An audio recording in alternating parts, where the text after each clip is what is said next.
Assalamualaikum warahmatullahi wabarakatuh.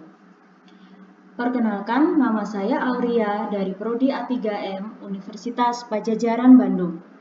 Saya akan membawakan sebuah presentasi dengan topik farmakokinetik. Topik farmakokinetik ini akan kita bagi menjadi 4 subtopik, yaitu konsep umum, farmakokinetik, rute pemberian obat, dan contoh obat orlistat. Mari kita mulai ke subtopik pertama, yaitu konsep umum. Istilah farmasi berasal dari bahasa Yunani kuno, di mana pharmakon berarti drugs atau obat, dan logos berarti ilmu.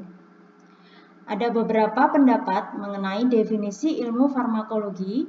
Saya ambil contoh 2, yaitu menurut Hacker 2009, yang menyatakan bahwa ilmu farmakologi adalah ilmu yang mempelajari bagaimana obat bereaksi dengan reseptornya yang tersedia di dalam tubuh secara biologis. Kemudian ada juga pendapat dari Katsung 2012, di mana ilmu farmakologi adalah ilmu yang mempelajari interaksi zat aktif dengan tubuh melalui proses kimia, terutama dengan ikatan molekul yang dapat mengaktifasi ataupun menginhibisi proses normal tubuh. Jadi, secara general, ilmu farmakologi adalah ilmu yang mempelajari tentang sejarah, asal-usul, sifat fisik dan kimia, cara membuat obat, mencampur, dan menggunakannya. Kita masuk kepada sejarah ilmu farmakologi. Jadi, bagaimanakah ilmu farmakologi itu terbentuk? Dapat dibagi menjadi 3 periode. Yang pertama periode kuno, kemudian periode abad 17, dan periode modern atau periode setelah abad 17. Di mana pada periode kuno sebelum abad 17, ini mulai dilakukan berbagai eksperimen mengenai zat aktif obat. Kemudian masuk ke abad 17, di mana terjadi penggabungan dengan ilmu kedokteran, yang hal ini menjadi dasar dalam pengembangan farmakologi. Kemudian masuk ke tahap modern, yaitu tahap setelah abad 17, ditandai dengan penelitian dan pengembangan di bidang farmakologi, dan pada akhir abad 18, Francois Megandi, Klaus Bernard menemukan metode untuk eksperimen fisiologi dan farmakologi. Secara umum, sejarah farmakologi dibagi menjadi 2, yaitu periode kuno dan periode modern. Di mana periode kuno atau sebelum tahun 1700 ditandai dengan observasi empirik oleh manusia terhadap penggunaan obat. Beberapa tokoh yang terkenal pada periode ini adalah Claudius Galen. Beliau adalah orang pertama yang mengenalkan bahwa teori dan pengalaman empirik berkontribusi seimbang dalam penggunaan obat. Kemudian tokoh yang kedua ada Theophrastus von Hohenheim atau disebut Paracelsus, adalah seorang pionir penggunaan senyawa kimia dan mineral yang dikenal juga dengan bapak toksikologi. Kemudian tokoh yang ketiga ada Johann Jakob Weber. Ini adalah peneliti pertama yang melibatkan hewan percobaan dalam ilmu farmakologi dan toksikologi. Kemudian kita beralih ke periode modern, di mana pada abad 18 sampai 19 mulai dilakukan penelitian eksperimental tentang perkembangan obat, tempat dan cara kerja obat, tingkat organ dan jaringan. Beberapa tokoh yang terkenal pada periode modern ini adalah Rudolf Guggenheim, yaitu beliau mendirikan Institute of Pharmacology yang pertama di The University of Dorpat. Tokoh yang kedua ada Oswald Seidenberg bersama seorang internis, Bernard Nauin, yang menerbitkan jurnal farmakologi yang pertama. Kemudian tokoh yang ketiga ada John J. Abel, yang merupakan Father of American Pharmacology. Selanjutnya, prinsip umum dari farmakologi adalah beberapa ilmu yang terkait di dalamnya, yaitu farmasi, farmakosetik, farmakognosi, farmakodinamik, farmakokinetik, farmakoterapi, dan toksikologi.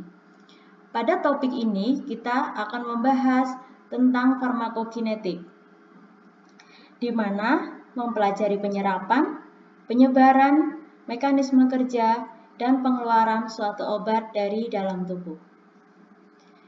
Nah, apakah arti obat itu? Menurut Permenkes nomor 58 tahun 2014, obat adalah suatu bahan atau paduan bahan, termasuk produk biologi yang digunakan untuk mempengaruhi atau menyelidiki sistem fisiologi atau keadaan patologi dalam rangka penetapan diagnosis, pencegahan, penyembuhan, pemulihan, peningkatan kesehatan, dan kontrasepsi untuk manusia. Secara umum, obat dapat berbentuk padat, cair, ataupun gas. Sifat fisik obat dapat berupa benda padat pada temperatur kamar ataupun bentuk gas, namun dapat berbeda dalam penanganannya berkaitan dengan pH kompartemen tubuh dan derajat ionisasi dari obat tersebut. Untuk ukuran molekuler obat sangat bervariasi, mulai dari sangat besar sampai ke sangat kecil. Setiap obat berinteraksi dengan reseptor berdasarkan kekuatan atau ikatan kimia.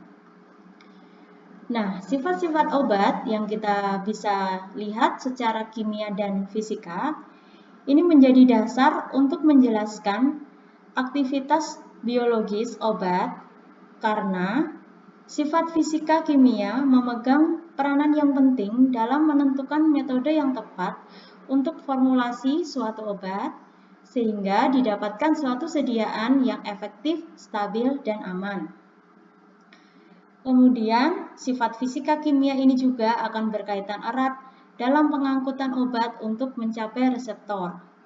Di sini, sifat kimia dan fisika berperan dalam proses penyerapan dan distribusi obat, sehingga kadar obat pada reseptor waktu tertentu dalam jumlah yang cukup besar.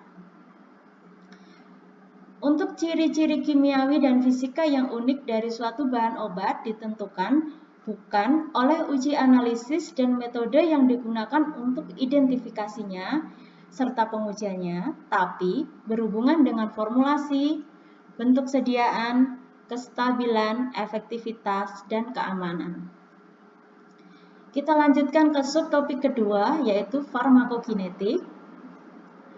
Farmakokinetik merupakan keseluruhan proses atau kejadian yang dialami molekul obat mulai saat masuknya obat ke dalam tubuh sampai keluarnya obat tersebut dari dalam tubuh.